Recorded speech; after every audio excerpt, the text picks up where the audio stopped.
Zik FM juróom-ñetti waxtu asalaamaaleykum li gën a fees ci faatuk étudiant Seynabou Diallo ca diwaanu Saint-Louis ay nattangoom démb def nañu manifestation justice la ñuy demandé boole ci dem di sàkku leeraange am ci boobulek faat am na itam lu ci am évolution na ci wàllu xibaar ndax am na ku ñu tegagum loxo lu may loolu itam dinañ wax ci lu doy waar ci diwaanu Mbuur ay xale yi doon def lu leen neex di filmer seen bopp vidéo yaa leen ndax daal di tas nag ndax la ñu leen ñu ni ci école ba ñu nekkoon seen dund ngi diggante fukki at ak juróom-ñett jàpp ñaar fukki at ak benn te ñu ngi njort ni dina ci am ñu ñu teg loxo fii ak ay bés ci suñu kanam. sport tey jii bisub dëgg la Sénégal Égypte ca dem ga Égypte moo amoon bitu fa kastalu retour bi Sénégal ñuy xaar mu dugal ñaari bi effectivement loolu mooy dëgg du ma ne la Égypte gagné waaye bitu fa kastalu la. incha allah bàyyi ma antumu dana ko faram fàccee lu mooy loolee yéen kay lañ koy ndax keppe ak Mantoulaye ci bu ndoy faram fàccee gi ak Mambay Ndiaye.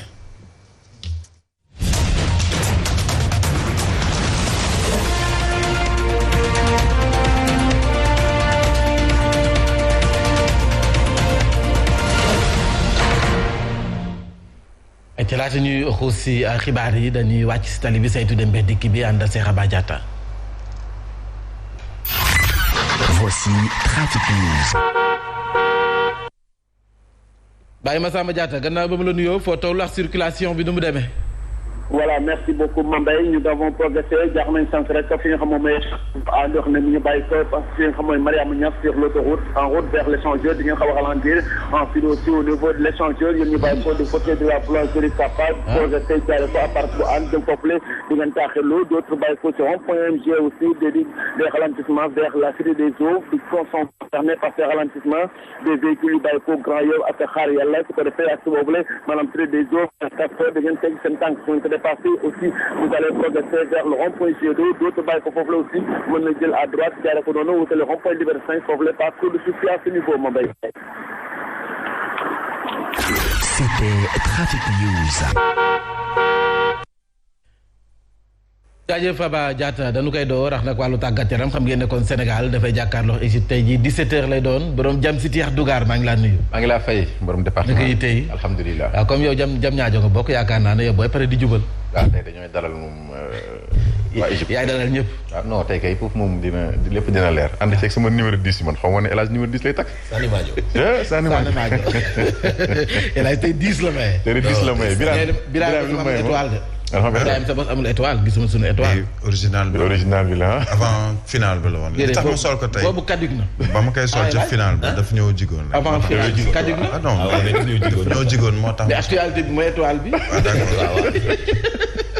ayca Pape Mante dañu koy doon barrage mondial Qatar 2022 zone Afrique Sénégal Égypte tey jii 17h lay doon. waaw kon nag comme ni ko Aliou Cissé waxee rek talaatay ndeer la faw nag ñu génnee jikko allemand bi bu Birahim Diadio Touré xam nga nag kon tey Sénégal faw nag mu nag am ndam ci kaw Égypte gannaaw ba mu ñàkkee nag benn bal ci dara ci match aller ba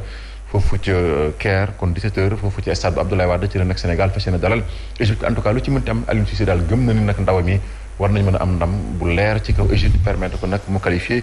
ñaareelu yoon nu mu yu teglantoo ci coupe du monde dañuy teewlu Aliou Cissé ni ki démb ba mun jàkkaarloo taskatu xibaar yi ci point de presse avant match. match boo xam ne la match bu am solo la match bu am importance la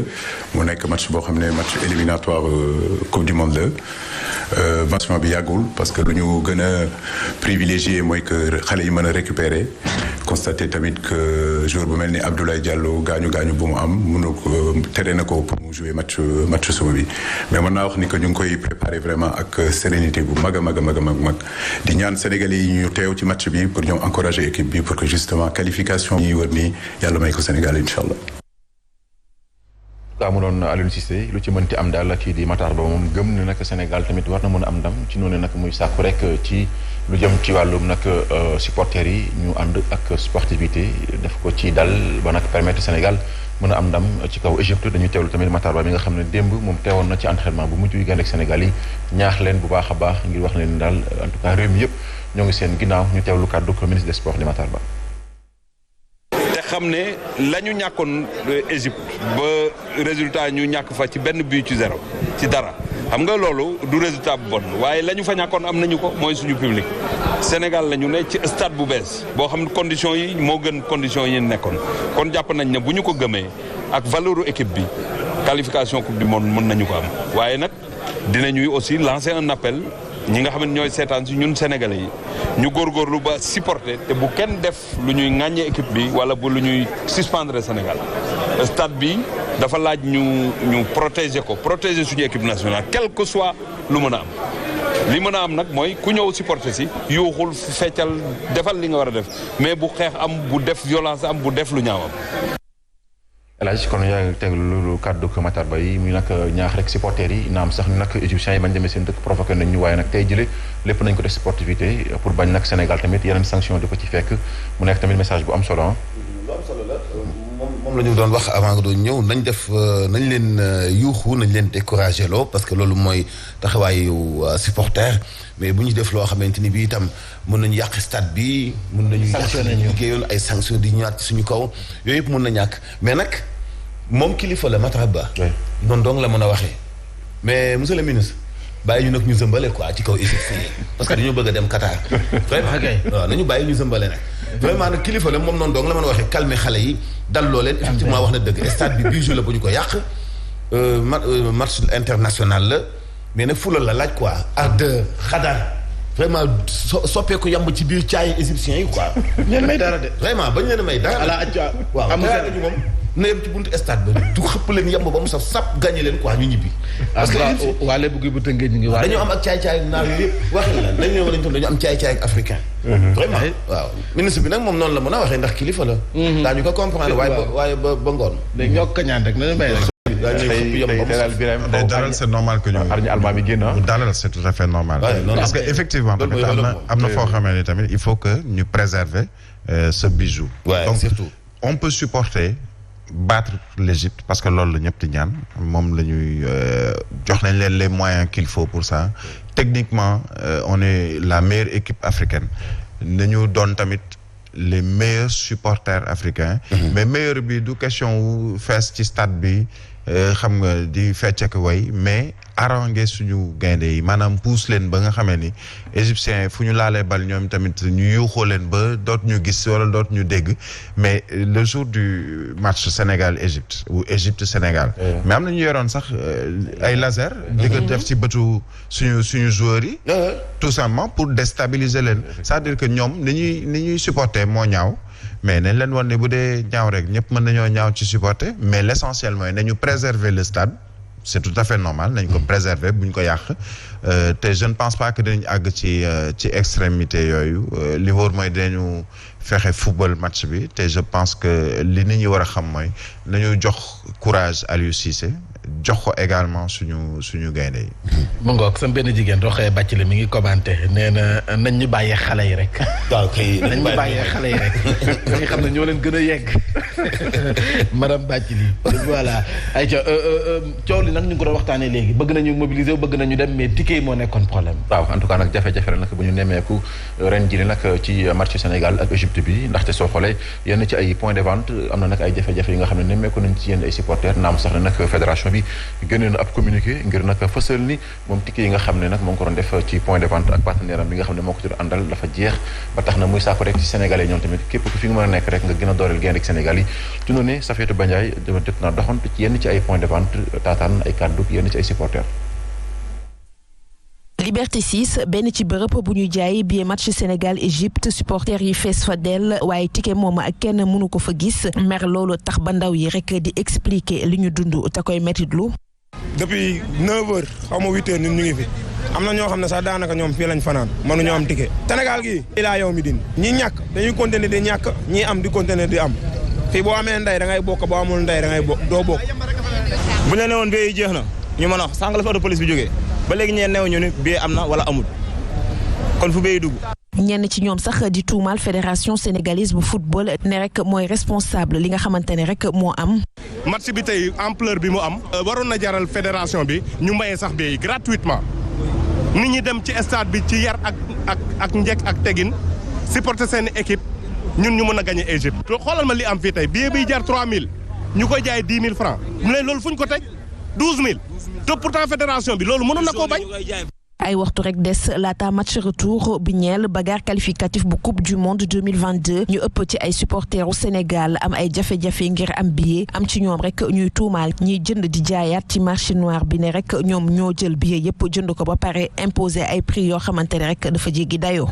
Manta am na ku nekk jam ñaajo de Doudou Fall nee na jam ñaajo fa lay saat ba ne te amul point de vente teguñu ko fenn. franchement loolu nag tamit la ñu war a corriger la quoi de même que tamit. yéen ñi woon Dakar fii parce que banlieue bi tamit amuñ benn tamit point de vente. même démb waa Tëngéej rek ak seen supporters yi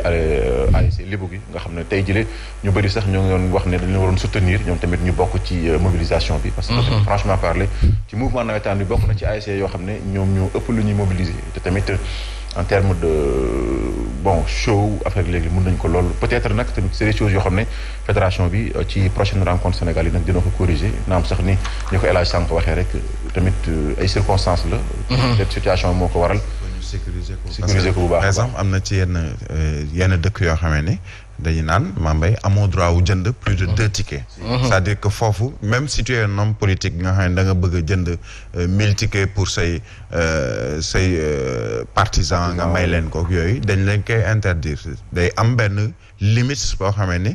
fa nga mën a yem pour jënd ko. même bu dee équipe supporter nga yore 12e gaynde et cetera ku ci nekk da ngay dem. tu n'as pas droit à acheter plus de 2 tickets ou 3 tickets day permettre au moins ñenn ñi mën a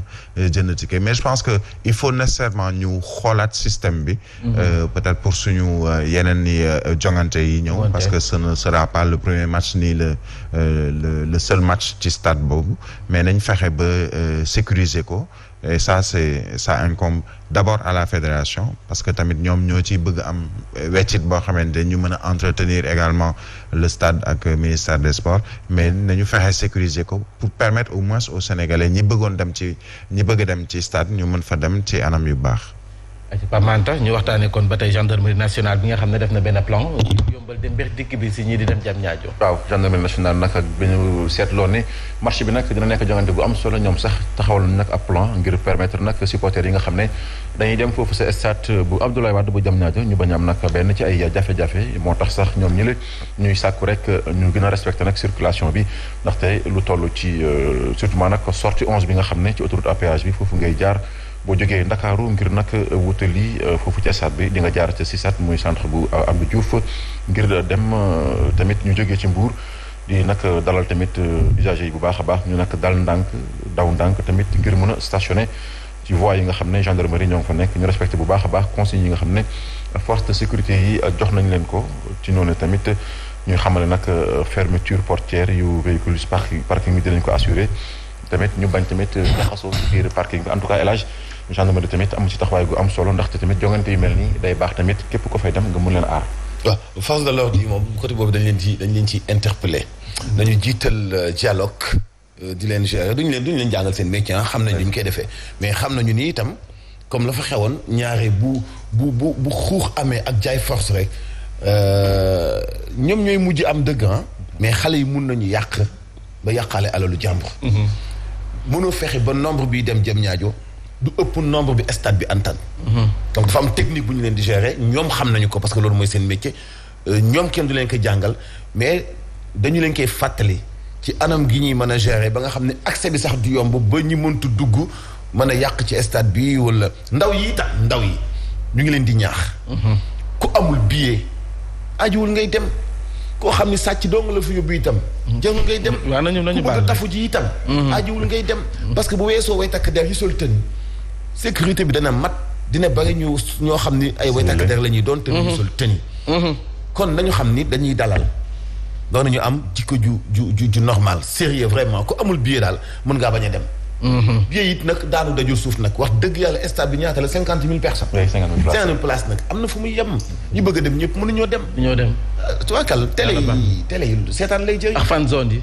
waaw je pense que ni ñuy dem ci fan zone yi mais pour côté sécurité également je pense que ñoom dañ jël seen i matuwaay ci lu wër stade bi mais bu mu yem ci lu wër stade bi parce que ñu bari li ñuy emprunté mooy péage bi ñaan ñi jaar ci route nationale bi waaye autoroute à péage bi tamit nañ fexe sécuriser di nga xamee ni dañu bëgg dem dellu si te doo am jafe-jafe j'ai entendu ki nga xam ne moom mooy ki jiite légion gendarmerie bi foofu bi mu wax démb ci RTS presse di xam ne ni am na sax yoon boo xam ne dañ ko may ñi bëgg dem AIBD par exemple ci aéroport parce que am na ñoo xam ne match bi du leen fi fekk ñu bëgg tukki ñi bëgg doxi seen i soxla ñi nga xam ne match intéressé wu leen wala soxlul leen ñu mën leen a sécuriser mais sécuriser les populations de manière générale loolu moom je pense que sas la ci ñoom ñu ngi ci muy gendarmerie muy police muy les forces de défense et de sécurité nañ leen ko yombalal également nous en tant que citoyens ba nga xam ne ni tout se passera sans anicroche ni ñu ko mën a waxee. di fàttali nag ni kon Sénégal Égypte 7h la foofu ci stade Abdoulaye Wade. waaye nag am na yeneen jongante yoo xam ne nag ci zone Afrique kon tey dina am 17h Nigéria ak Ghana la match aller ba nag ñaari équipes yi 0-8 partout la ñu defoon 19h30 Tunisie mooy dalal Mali Tunisie nag moom moo daanoon Mali. benn bal ci dara ci dëkkam Algérie ak Cameroun la Algérie tamit mu amoon ndam benn ci dara ci diggante ma Cameroun Maroc ak RD Congo di fàttali nag 1-8 partout la ñu defoon yeneen nag tamit jongante dina am tamit ci Europe lii nag muy final barrage bi jàppal na Portugal ak Macédoine du Nord ku ci gagné rek moom moo lay permettre nga compléter équipe yu fekk bokk ci Europe Pologne ak Suède la Pays de Galles moom day xaarandi nag ci diggante demi-finale boo dox ci diggante Écosse ak Ukraine ñu war ko amal ci mois de juin zone Amérique du Sud de 23h30 Bolivie ak Brésil la Chili Uruguay Équateur Argentine Pérou ak Paraguay Venezuela ak Colombie di fàttali nag ni kon Argentine Équateur Uruguay ñoom jot nañu nag qualifié ak Brésil kon dañuy xaar ni nag Pérou Colombie wala Chili kan moo ci nag fekk ji yooyu la équipe ngir jëm ci wàllum barrage yi ndaxte ku ci jël 5e place bi dafay laale ak équipe bu Asie aller retour lay doon di fàttali nag ni ci kanam tuuti kon 10h ci la nag équipe bu Sen TV ak tribune muy groupe des médias fas yéene nag wutali foofu ci stade Abdoulaye Wade ak ay incursion fan dinañ amal ay incursion suñu émission yëpp que ce soit mu nekk au niveau de la télévision ak rajo bi Soxna Fall Sadio Abibouka ak kii di Pa Moussa Traoré ànd ci ak El Hadj Diène Mambay kon li ma fi gënoon fës jëm ci wàllum xibaar coach Tafa mooy suñu consultant boobu moom mi ngi wax ne kon il faut jouer avec sécurité et mettre des transitions rapides essayer de créer des décalages sur les côtés et plus de mouvement et beaucoup de percussions loolu nag moom suñu numéro 10 bi dina ko décortiquer ñoom coach yi ay lance-pierre lan pour dóor ko kii. c'est une arme. nit ñaa ngi koy jàllale ci ay WhatsApp. naan lance-pierre na nit ñi attention il faut pas également ñu def ci yenn yi dañu bañ a non non dañu supporter waaye nañu moytu yooyu daal parce que ñu ngi koy partager ci réseaux sociaux yi. kubéeru ci lay yóbbu parce que il faut ñu tànkal égyptien yi. ok man daal mën naa ko gëm quoi. comédie xumbal comme ni ñu supporter ji woon final bi. baa ngi jot message bi lay jot. naa sax xalaat. su nekk na ngay supporter rek. message bi lay jot. final ba woon Douala la xaw ma. moom lañu amaat fii. jërëjëf Pape Malick Demboub rendez-vous bi gis nañ ko ci kanam tuuti ñu àndaax team sport bi ngir nag dara du leen ump ci jongante bi nga xam ne moom la ñu jëm leen fàttali ne yéen a ngi seen matinal 8h23 ci Zik FM Sen TV l'officiel jotaayu xibaar bi bokk na ci it étudiant bi nga xam ne dañu ko faat foofee sa Gaston Berger di Seynabou Ka Diallo démb nag ay naataangoom am nañu ak doxub ñaxtu ngir sàkku ak kaaraange ca daara ju kawe ja ba noppi société civile bi nemmeeku nañu leen sa ñoom étudiants ñu ngay xaar nag la mujjantaloo ci autopsie bi ñu teelu si ay ñenn si ñoom ñu si yëkkati ay kàddu. du fii rek ñoo ko naqarlu ndaxte xale bi doomu réew mi la waaw citoyenne sénégalaise la dafa waroon am droit sécurité ak am droit nu mu jànge fii ba mottali jàngam am taxawaay bi ñu bëgg ñun ñëpp suñu njaboot am ko ci dëkk bi. le problème mu sécurité dafa am dëgg ba nga xam ne nii ñi ngi woo force de l'ordre yi ba nga xam ne nii fii ci campus bi dinañu bàyyi xel ñu xool aussi organisation sécurité yi fi am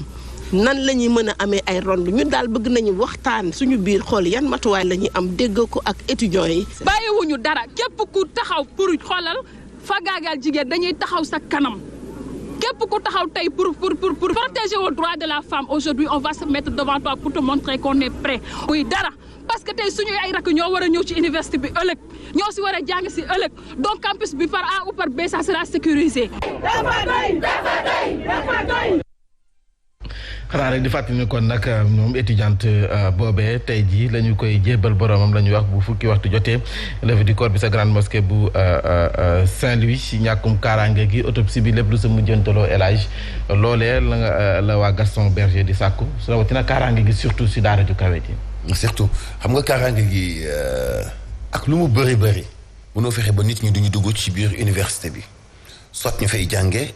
wala ñu am ku ñu fay seet loolu kenn amu ci pexe mais c'est-à-dire rey yi nga xam ni moom la ñuy def ci Sénégal moo bëri ci façon boo xam ne dafa jéggi dayoo te dafa laaj muy am ay sanctions yoo xam ni dañ ciy communiquer bu baax presse bi gën ci dellu soit nit ñi comprendre au moins ñu mën koo tayyelloo ñu am yéene ju bon c'est-à-dire léegi façon bi ñuy reyee nit wax dëgg yàlla ku mu tiitalul amoo gis-gis mënul dugg benn ay bis ba génn te gisoo ku ñu rey ay rêve yoo xam ne ñu ko brisé tey xale boobu faatu nekk taw papam en plus mooy doom ji njëkk a gis benn nit boo xamante ni bii participé wul benn yoon ci dundam du ci nàmpal du ci feral du ci jëndal yére du ci fayal école du ci santé du ci lenn dajeeg moom ci ay détails yu ndaw nga rey ko ci façon bu bot après muy yomb noonu quoi jàpp nañu ko bëlëf nañu ko ay mbokkam yëg nañu jàpp nañu ko dugal nañu ko kaso daan nañu ko dem na chambre criminelle après jeex na ñu ci communiquer loolu mooy tax ñu mën a dellu siwaat ci éducation reykatu nit yi lan moo tax nit ki di am sañ-sañu rey nit souvent itam tubaab bi dañuy raw ci côté boobu bu ñu communiquer ni Samba Ndiaye mii wala Abdou Karim ñu ngi mii rey na kii daañu xam kii jaar-jaaram ci wàllu éducation lan la parce que Birahim yow néegoo rey béy c'est-à-dire nit ñi da ngay dégg Sénégal yi ñu doon ci dëgg man de sa waay mënumaa rendi man de sa waay mënumaa sax rey ginaar loolu moo nekkoon ndamu waa Sénégal mais tey inde rey na ko nit lu toll ni bakkenu nit mënuñu koo simplifier noonu fokk ñu leen di vilipender xam yan sanction la ñu teg ci seen kaw boo demee ci chambre criminelle yow da nga naan noonu Sénégal yi yëpp xanaa reyewuñu ay Sénégalais fii ba ñu suul leen fi xanaa donc day wane ni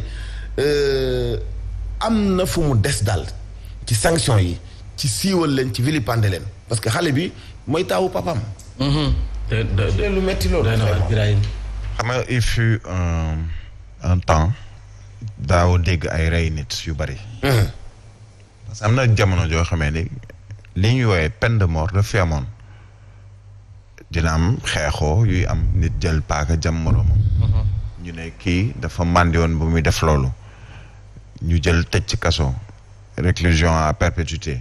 20 ans 25 ans ñenn ñi mais je pense il faut ci réew nga teg loo xamee ni nit ñi bu ñu ko xoolee wala ñu xalaat ko seen xel dellu si peine de mort foog mu dellu si ci réew mi même boo ko appliqué wul mais mu am li ñu wooyee cette épée de Damoclès au moins ci kaw bopp nit ñi ku rey benn yoon ku rey nit ñu faat la mais Arabie Saoudite ba léegi dañuy appliquer peine de mort te pourtant bokk nañu suñuy partenaire ñu naan wàllug démocratie wàllug diplomatie ak yooyu États-Unis bi woowee grande puissance démocratique mais am na ay état ci biir États-Unis mais dañuy appliquer ba léegi peine de mort il n'empêche que bokk na ci réew yi nga xam ne moo ëpp lu ñuy rey nit mais foofu au moins am na lu mu xaw a wàññi tuuti ci li nga xam ne moom mooy rey wala faat bakkanu doomu aadama koo xamee ne tu as 12 ans mais man bi ma gën a metti wala yi ma gën a metti mooy xale yu am 2 ans 3 ans nga jël leen yóot leen ci biir teen tout en étant mandiwuloo toxoo yamba logo ay pion dara dalu la wéradiwoo comme on dit ñu naan ni kii peut-être dafa am feebaru xel nga jël xale parce que tout simplement nee nga yaayam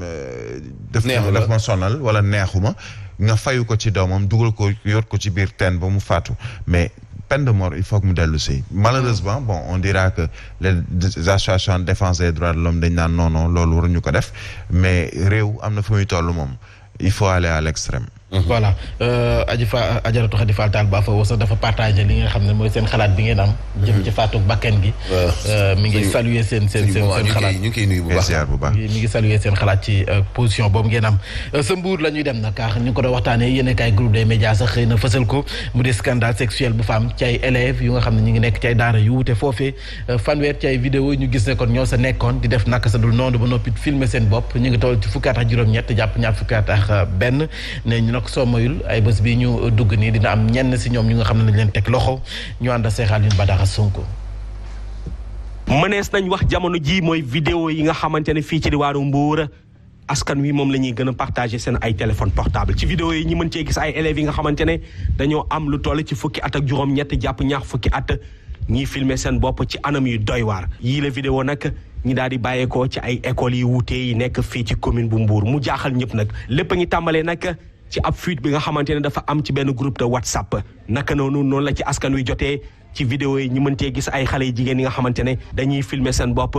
mel ni ñuy jouer film porno lii nag mu jaaxal askan wi lool jamono ji sax waajur yi bëri jaaxle nañ di xalaat ndax seen doom yi nga xamante ne ñoo nekk ci école yi bokkuñu ci yile vidéo nga xamante ne fépp foo tourné ci diwaanu Mbour moom la ñuy waxtaanee. ci suñuy xibaar sax d'ailleurs yile élèves yi nga xamante ne dañoo takkee ci yile vidéo mën na am ci fan yi di ñëw ñi daan leen teg loxo. damay xeex de moom da lay wax moo naam mu tamit ah. 3 mari nga am ci plateau bi 3 mari nga fi am. Asma loolu après damay ñëw suba teel ñu xeex loolu ayca le député du peuple gis nañ ko mu di lu doy waar ay xale bu njëkk bëgg daanu ko gis li koy sooke ñu bëri ñu ngay joxoñ baaraam réseaux sociaux yi internet bi ndax lépp fa la ñu koy jànge bon lu ñu njëkk a ñaawlu la mais lu may prudent la ñaawlu bi mooy le fait image bi génn bu enquête ubbeekoo dinañu xam kan moo génne image bi vidéo yi kan moo ko génnee ci loo xam kan la jaar ba génn ak la mooy jubluwaayam ci génne ko bi ci des da ngay respecter la personne ci koo xam dafa majeur am droit aussi bu ko yoon dencal ci réewam ci ni ñuy traité moom li mu def bu fekkee génnewul vidéo bi li ma wax dafa am solo dañu tàmm dañu bon mais ki nga dafa bon am na lu ko yoon dencal moom ci ko bu fekkee moom dafa nekk victime ci li xew parce que du ñu ay mineur ay majeur dañu majeur ñoom ñëpp donc li ñu def ñoom ñoo ko def ci seen 4 murs entre 4 murs huis clos la ñu def ñaaw na ci bu vidéo bi génnee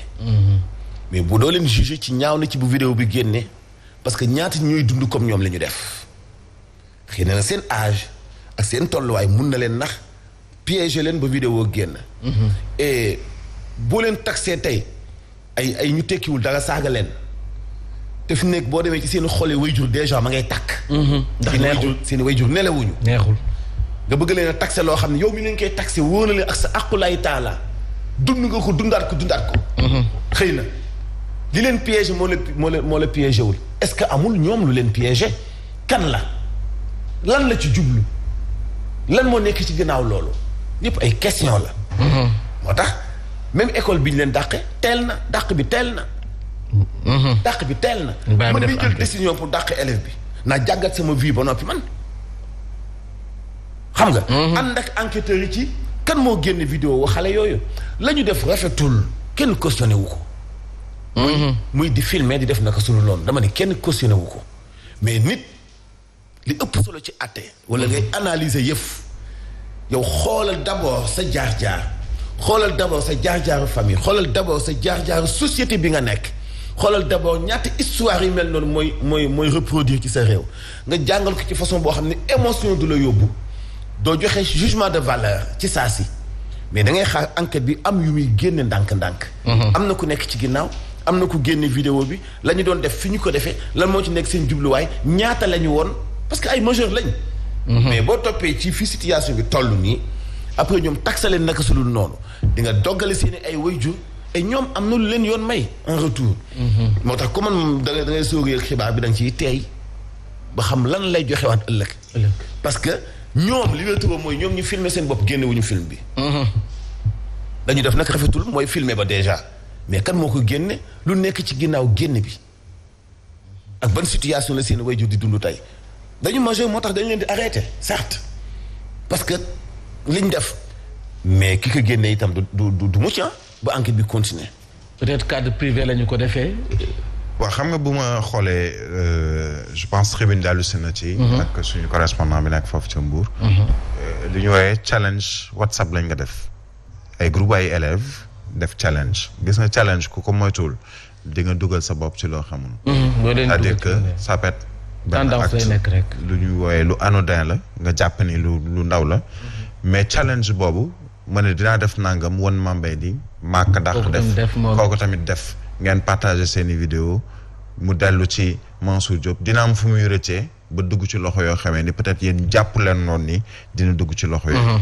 donc déjà il faut nécessairement que ñu dellu soit ci li ñu woowee éducation de base. éducation de base malheureusement amatul li tax amatul mooy fa nga daan toog ak sa pap toog ak sa yaay toog ak say ndijaay say mag say rakk ngeen bokkandoo benn añ ci biir añ bi sa pap wala sa yaay wax la lenn loo xamee ni leçon lay doon ci ñi bokk bool bi ñëpp nga def benn bêtise li ñu koy woowee ci biir kër gi ñu taaj ñëpp xamal leen ni Mame Mbaye def na telle bêtise weer la d'abord ci say frères ak say sœurs sa biir sa li ñu naan le cercle restreint bu ëllëgee nga bañ ko def mooy éducation boobu moom moo amatul wala en tout cas mu wàññeeku lu bëri mais beneen bi mooy damay dellu si ci Mansour wax ci lu gàtt loo xamee ni gis nga ci jamono yi yonent yàlla Isa di Jésus dafa am benn phrase boo xam ni ba léegi nit ñi jàpp nañu ko que celui qui n'a jamais péché lui jette la première pierre boobu lan moo ko indi woon ab soxna bu ñu jàpp ni dafa njaaloo ñu ne kii de dafa njaaloo dafa sëy ak ku dul jëkkëram ñu woo ko xëcc ko war a def li ñu woowee sentence bi mooy lapidation mooy sànni ko xeer ba mu faatu ñu woo yonente Yàlla Isaa ne ko yow it ci nga bokk ci sentence bi ci lapidation boobu da nga war a yow tamit def joxe sa kàddu joxe sa xalaat ci wàllu woowu lu mu leen wax ne leen que celui qui n'a jamais péché jette la première pierre ña ca taxawoon kenn sañu la yëkkati xeer sànni parce que ku ci nekk ci sa biir liñ naan sa aqulaay taala am na peut-être loo xamee ni mës nga ko def muy péché nga xool ne ni mënumaa sànni koo xamee ni jàpp nañ tamit ne pécheresse la ndax soxna soos il faut ba ci alxuraan wax nañu ko Mansour du ma bàyyi ma wax lu dul noonu mooy lan la ñuy wax ba ci ñu ne ni njaaloo am na dañ naan ñaata nit ak a seede ndax ña ka seede ñoo bokk fu ñu jóge wala bokk ñu fu ñu jóge ça veut dire que yàlla moo njëkk maandu ci yenn yi malheureusement léegi maandu amatul parce que li daan xew ci biir néeg li Youssou Ndour yooyu naan bu guddi xaw ma demoon ba doon bëccëg parce que lu daan xew ci biir néeg ci biir kër ci diggante jëkkër ak jabar ci diggante mag ak rak ci diggante ñaari nit ñuy ay way dencante léegi nekkatul ci biir néeg mu ngi ci biir mbedd mi lan la mooy réseaux sociaux yi WhatsApp Facebook ku ci nekk la nga xamal sa morom wala la nga gisa sa morom nga bàjj ko ci kanamu nit ñi mais c'est également une question d'éducation boo xam ne loolu faw ñu surveiller ko lu am solo ñu wàddu jëmale ci wàllu politique ak waa solution PDS et nous plateforme la bu nga xam ne dañu ko taxawal ñooñee nag ay responsable yu parti démocratique sénégalais ñoo se ne ñu ngay interpeller direction bu PDS di leen xamal ne kon jamono ji na parti bi di doxee mbirum copinage waaye it yaama neex yaa fiy toog loolee bu dakkul bi boo ñu xam ne parti démocratique sénégalais ci tas la jëm ñu teewlu ca Tamsir Ba responsable libéral la. waaw bi ñu jógee solo ñu waajal ay élection législative yoo xam ne sa lañ jëm mooy élection yoo am importante yoo xam ne tamit yoo xam ne war nañ fa taxaw gu wër waaw ñu jox direction parti bi nag ñu wax leen ne leen investiture yi nañ ko jël au sérieux bu ñu ko def investiture sa ku ma am ndey ku ma amul ndey ak sama nit ak ku dul sama nit investiture nañu xool ñi nga xam ne ñoo jiitu seen parti ñoo gagné si local yi seen gox surtout impliqué waale si karimis yi ndax xam ne fi ñu toll nii ñoom ñooy doole parti bi li fi am as ñëw ak rayanteeg lépp parti bi karimis yi ñoo ko fi def ñu xool nag tamit ne peut-être am na loo xam ne suñu chute bi passé li ko waral yëpp loolu am na si bu ñu xoolee tamit suñu candidat bi nga xam ne dañ ko tëj exilé ko boo xam ne injustement yóbbu ko Qatar li joué si loolu tamit si la bokk mais ça aurait été sa présence yi fi peut-être que dina demee leneen. ñu àddu jëmale ci législative yi ndax coow li bari na ci lool bu weesoo parrainage bi nga xam ne opposition bi ñu ngi koy bañ jàppale ne it keneen coow judd na si mu di yokkum li mu ko député yi sa pencum ndawi réew ma ndax gis nañu kon département bu Kër Massar moom it dafa juddu loolee nag dañ ci àndax jàngatu ndey di bendaw bëgg a yokk ci assemblée nationale di ab coow boo xam ne nii fan yi yëpp ñi nga koy agité fa mu jógee rek mooy ca ministère de l'intérieur jëwriñ bi doon dajeek ay parti politique wax problème mu répartition député yi nga xam ne nii nag ñoo war a nekk ci assemblée ministre bi waxoon na ña fekke woon ndaje ma ni leen nañu réfléchir ci question boobu te kenn ku nekk booy ñëwaat prochainement nga indaale say proposition bu ngi sukkandikoo ci ay xibaar li ko waral sax mooy découpage administratif bi nga xam ne léegi dafa tax Kër Massar nekk ab département Goudiri itam dañu wax ni dafa war a am ay représentants tant ci assemblée nationale ndax askan war dañoo yokk foofu bu baax a baax tey kay laaj bi samp mooy ndax peuple bi gis na boppam ci assemblée nationale bi nga xam ne ñooy def ak dind ci turu askan wi député yi seen rôle mooy di saytu jëfu gouvernement bi waaye li ñu gis rek mooy léeg-léeg assemblée boo xam ne nii dafay déggal lool exécutif bi ba lépp lu mu fa andi mu daal di jàll comme lettre ca poste lu jëm ci xaalis bi nga xam ne rek def nañ ko ci xeexu mbënd mi te ba fii kenn xamu ci dara ndax liggéey ba ca assemblée nationale def ba mu noppee daf ko jébbal njiitu réew mi mën nañu lim itam yeneen i question tey ñu am 165 députés ñu gis ni dafa cher lool ndaxte dafay coûter contribuable bi tey jii bu fekkente ni rek dañuy yokk député yi wala ñu bëgg réajuster waat ngir département yi kenn ku nekk am cër bi nga yellool ca assemblée li ñu war def kay mooy li mënta ñàkk daal di yokk bu baax a baax pouvoiru député yi nga xam ne nag néew na ci ñoom ñu jël ay initiative dëggal seen bopp bañ a sol benn manteau politique. acca yokkum député yi sa pencum ndawi réew ma El Hadj ndax mën nañ dem ba tollu foofu am déet. bon ñu ngi koy waxtaanee mais man daal gënaluguma te maa ngi ci xaar gis-gisu spécialiste yi ci côté boobu. ba ñu jàngat ko ñu jàngatandoo ko ensemble parce que yokkute député yi ci assemblée nationale dañuy sukkandiku xëy na ci département bu nekk ak nombre bi nga war a am. loolu nag am na taxaw seetlu gu mu laaj goo xam ni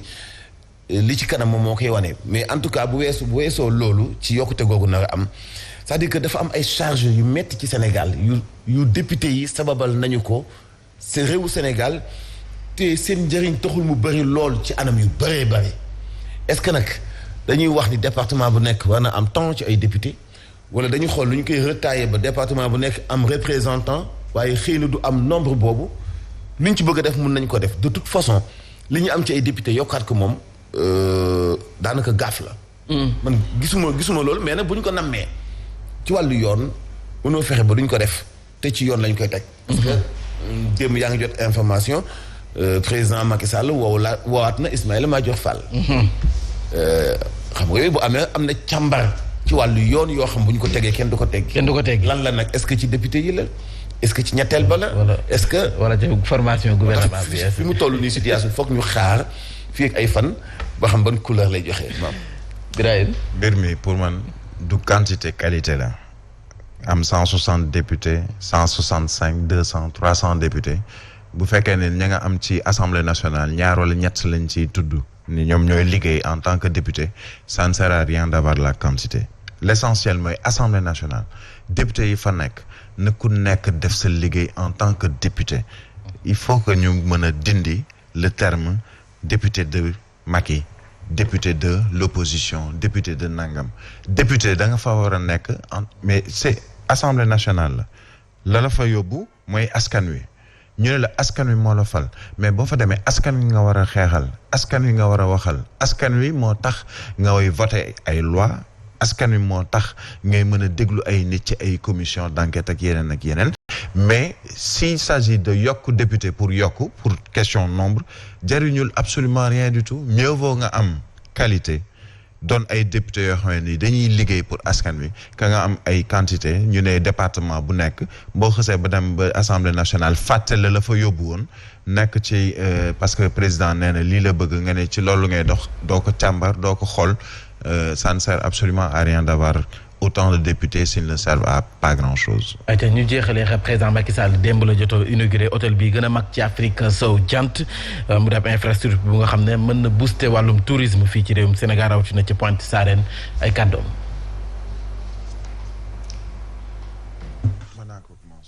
Je voudrais inviter mes compatriotes sénégalais. maa ngi ñaan doomu réew mi ak africain yi ñu gën a ñëw di fréquenter suñu ay hôtel ndax dafay gën a kàntanal li nga xamante ne mooy suñu tourisme maa ngi rafetlu investissement bi xam ngeen ni tey lii di infrastructure bi dafay gën a wane ni que am na relation bu am solo bi nga xamante ne moo dox ci diggante gouvernement bu Sénégal ak secteur privé bi ba tax na foofu ñu gën ko kantanal waaye tamit gën a renforcer li nga xamante ne mooy sunu tourisme ndaxte bii la jumtuwaay dana gën a ñoŋal li nga xamante ne mooy sunu tourisme gën a dooleel aussi destination bu Sénégal tey gis ngeen ni Pointe Sarène doon na station balnéaire bu am solo gannaaw juróomi fukki at yi nga xamante ne la ñu lancé station balnéaire bu Saly Portudal. L'aménagement de la station touristique de Pointe Sarène. ayca hôtel bi gën a mag ci Afrique sowu jant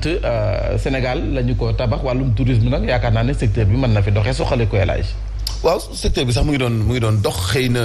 bari woon na ay teq-teq yu nekk Covid bi surtout moo ñu sonaloon tamit ak yeneen yu bëri yoo xam ne am na ci parce que hôtel dafa am ak nit ñoo xam dañuy ñëw ci dëkk ba am fa ay kër comme Pointe Sarène googu. hôtel bi rëy na certes mais ñen ñoo war a fréquenté hôtel boobu. bu fekkee ñu amus tout am foofu kër Pointe Sarène Warang Nianing ak li ko wër yëpp. ñu dagg ko ay parcelles itam hôtel bi rentabilité bi mu war a am mun na ko bañ a am te loolu mooy conséquence su Petite Côte alors que tey Pointe Sarène hôtel bi rëy na dégg naa itam déclaration maire bi Maguette Sène ci njàmbaarte gi mu def mais Pointe Sarène mënagul a dab Saly teel na kon bu fekkee Saly mu ngi am ay jafe-jafe ci wàllu de façon globale tourisme ci boppam Pointe Sarène hôtel bi rafet na mun na dal loolu nekk mais dafa am lu koy accompagner. tey hôtel boobu bu ñu amee comme forum bi fi amoon comme ay séminaires yi fi am comme équipe bi fi am ci match yi nii mun nañ leen yóbbu ci hôtel boobu mais dafay laaj nag benn yoon bi président di dem la veille maa ngi naan président yaa ngi jaar ci tali boo xam ni bi fi ñeenti bakkeen faatu ak bi mu fi jaaree matul ñetti fan. tali bu xat moo ko sabab yow mun nga koo bañ a seetlu ndax bi ngay dem. doo dajeek oto du topp ci sa ginnaaw donc Pointe Sarène soriwul hôtel ba rëy na mais accessibleul parce que amul yoon Mbour xat na diggante Mbour Nialing xat na Nialing Warang xat na diggante fi ngay génne Nialing jël yoonu Pointe Sarène bi la même chose xat na donc nañ xalaat ci wàllu infrastructure hôtel Lagona muy hôtel Famille Kama loolu mooy problème bi hôtel dàqu ko hôtel ëpp ko mais yoon bi dafa des Saly moo gën a accessible Saly moo gën a yomb a dem et Saly it nag wax dëgg yàlla ci wàllu histoire nag dab ko ci wàllu hôtel bi ma waxtaanee ak spécialiste ci côté boobu sama mag maa ngi koy nuyu sax grand boo liggéey nga xam ni li mu xam ci tourisme defe naa ne Sénégal ki ko xam bariwul bu lee da nga xam ni Saly non hôtel ba rëy na rafet na toll na ak jamono mais nag mënaguñu dab Saly ci wàllu fi mu toll ci wàllu tourisme Saly ci Malicounda la bokkoon laata Abdoulaye Wade di ko def commune xam nañu bu baax lan la doon apporter commune bu Malicounda mais lépp fierté la wax dëgg yàlla te hôtel boobu fierté la yokkute la njàmbaarte la ci maire bi de toute façon nañ ci xalaataale wàllu tali dina tax mu gën a yomba dem dina ko gën a ubbi te dina mën a concurrencer bu boobaa ay Saly ak ay Somone mais pour l'instant loolu mooy problème bi muy accessibilité bi moo des tey am na ñu doon fréquenter hôtel Baobab bu Somone mais diggante fi ngay duggee Ngaparou dem Somone rek bari na ay jafe-jafe yoo xamante ni bii gars yi dañuy préférer def gauche dem Saly surtout diggante Ngaparou ak Saly dafa bari itam nag concurrence hôtel yi te loolu baaxul ci tourisme muy ñu am seeni ay kër aussi boo ñëwee li ngay fay hôtel ñu def ko ñetti xaaj wala ñu def ko ñaar te pratiquement li nekk ci hôtel dafay nekk da ngay am restaurant da ngay am habitation da ngay am piscine da ngay mën a bronzer wu boos kii c'est-à-dire que lépp leen di ci hôtel dafay nekk bu la neexee nga taal sa oto après génn doxantu comme chaque touriste donc yooyu yëpp faut ñu tenir ci compte mais bi ci ëpp solo mooy accessibilité bi mooy yoon boo xamante ni bii hôtel bi li muy am valeur dem fa dina yomb mais fu nekk nii moom dem ba yombul Birahim ñu ngi ko doon wax sànq laata ñuy tëj tourisme local bi mën na ko dooleel ndax nag am na si ñoo xam ne da leen di jaral week-end ñu dem Dubaï ñëwaat alors que mën nga dem Cap Skirring mën nga dem Saly mën nga dem Lac Rose gi nga xam ne lépp am na fa. hôtel bi moom moo gi ne Dubaï ñoo yem moom bii. donc ñi di dem ay Dubaï dagg bi ndax week-end ñëwaat mën nañ jëm Sénégal. oui non seulement mën nañ jëm Sénégal mais pratiquement di nga am. peut-être les mêmes commodités ci lu jëm ci wàllu tali je pense que le chef de l'État dem wax na ko ne ni bokk na ci luy accompagner justement campement boobu wala hôtel boobu ak li ko wër mooy defaraat tali yi xam nga par exemple daloon nañu lii di pont bu Foundiougne boo liggéey moom Mansour di wax te jiite secteur u tourisme ci yenn ci ay association xam la na ni par exemple tey ci secteur boobu yëpp muy Fatick ak yooyu pont bi tey dina gën a yombal dem beeg dikk bi te dina gën a ñoŋal tourisme bi ci wàllu woowu ndax jàpp nañu ni am na yenn ci ay bërëb bu tourisme yoo xam ne dañ ko doon am ay hôtel ak yooyu mais pour nit ñi mën fa àgg da doon jafe yenn saa da ngay jaaree par force Kaolack pour dem Casamance léegi ak yoon bi nga xamee ni tabax nañ ko wala pont boobu nga xamee ni def nañ ko di pont bi gën a gudd ci Sénégal loolu mën na tax ba tourisme bi gën a taxaw mais dafa am jamono je pense c'était même sous Maître Abdoulaye Wade ba ci même ci Macky Sall da ngay gis ay ministres lan moo nekkoon seen challenge entre guillemets pour reprendre le mot mooy dem Fatala photo ak gaynde yi ça veut dire que tourisme local am na mais peut-être promotion bi moom moo des mais tamit il faut nécessairement que ñu xam ne foo mën a dem tamit def tourisme local du ñàkk ay doomu réew mi ñoo xam ne ñoom fa leen di gënal mooy dem Dubaï wala dem France wala dem Maroc wala feneen ak feneen donte xam nañu ni am nañu